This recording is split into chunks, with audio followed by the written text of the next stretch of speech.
1. mail vallutab tuulekoja Saaremaa noortebändide festival, kuhu registreerus osalema 7 noortebändi Saare maakonnast. 2007. aastal alguse saanud festival pakkus 10 aastat järjest noortele võimalust oma bändiga žürii ees esineda. Aastatel 2018–2023 oli üritus pausil ja taas elustati möödunud aastal uute tegijate poolt. Nädal enne festivali saan kokku peakorraldaja Hanno Kulliga, et uurida, keda lavale on oodata ja millist muusikat tänapäeval noored esitavad. Festivalil osalevad põhimõtteliselt enamuses peaks olema gümnaasiumiealised noored ja rahvast eelmise aasta pealt võime vaadata. Umbes äkki 60-70 ringis oli kohalolijaid, aga see aasta loodame, et äkki tuleb rohkem inimesi. Lavale astub 7 bändi erinevates Saaremaa otsades. Enamus on Kuressaarest, aga üks bänd on ka näiteks Muhust. Tänapäeva noored teevad pigem, mõtleks, et raskemat muusikat, aga samas tehakse ka popmuusikat, nii et ühesõnaga tegelikult tehakse igasugust muusikat, et siin on väga raske sükest nagu ühtset stiili panna paika. Kuidas te praegu vaatate korraldajana?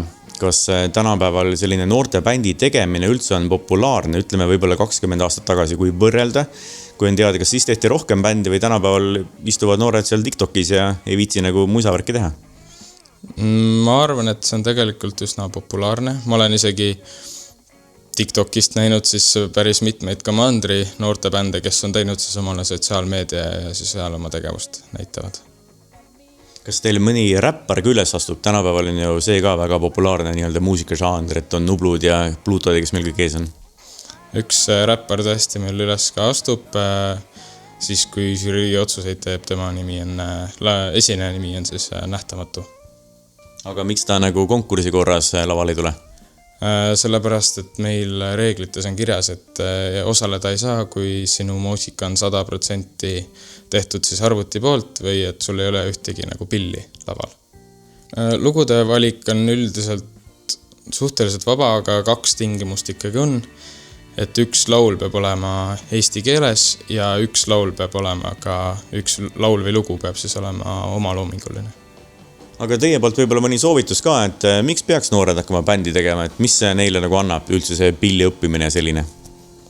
Ma arvan, et suure bändi tegemine annab siis suure koosmängimise kogemuse just ja sul on võimalik nagu turvalises keskkonnas areneda enda instrumendil ja lisaks, kui on ka esinemisi, see annab väga palju juurde lavakogemust just, et ei lähe näiteks nii kergesti närvi, kui lähed lavale, et see aitab seda treenida. Kõige suurem auhind on see publiku lemmiku rändkarikas, mis siis selgitatakse välja koha peal hääletuse teel, aga eripreemiad antakse ka hästi palju siis instrumentalistidele ja siis mõnede siis tegevuste eest veel, aga žürii liikmeid ma veel ei avaldaks. Ja see rändkarikas on siis see sama gitarr, mis meil siin kõrval on. Yeah. See on nüüd päris pill või mis asi see on, kes selle valmis tegi? See peaks olema päris pill. Minu teada tegid selle valmis Kaupo Saar ja Renat Ränk. Nii et, aga ta nagu näha, ta ei ole päris nagu täis mööduspill, et ta on natukene väiksem ikkagi. Ja miks see pill praegu siin Saaremaa gümnaasiumis on? See tähendab siis? Sest eelmine aasta epiloog võitis publiku lemmik, kuna me kõik oleme Saaremaa gümnaasiumis, siis see karikas elas ka siin. See aasta me otsustasime niimoodi, et peab tulema kindlasti festivalile kohale, et me teeme seal pärast paberhääletuse, eks me päriselt loeme kõik hääled kokku, aga festivalist on tulemas ka videoülekanne, mida on võimalik ka pärast järele vaadata. Ja festival toimub kus, millal, mis kell palju maksab? Üritus on tasuta, toimub tuulekojas 1. mail ja kell 5 õhtul hakkab. Järgmisel nädalal vahetult enne festivali tutvustame Saarte Hääle lugejatele ka osalevaid ansambleid. Lisaks on 1. mail toimuva festivali otse ülekannet võimalik jälgida ka Saarte Hääle veebist.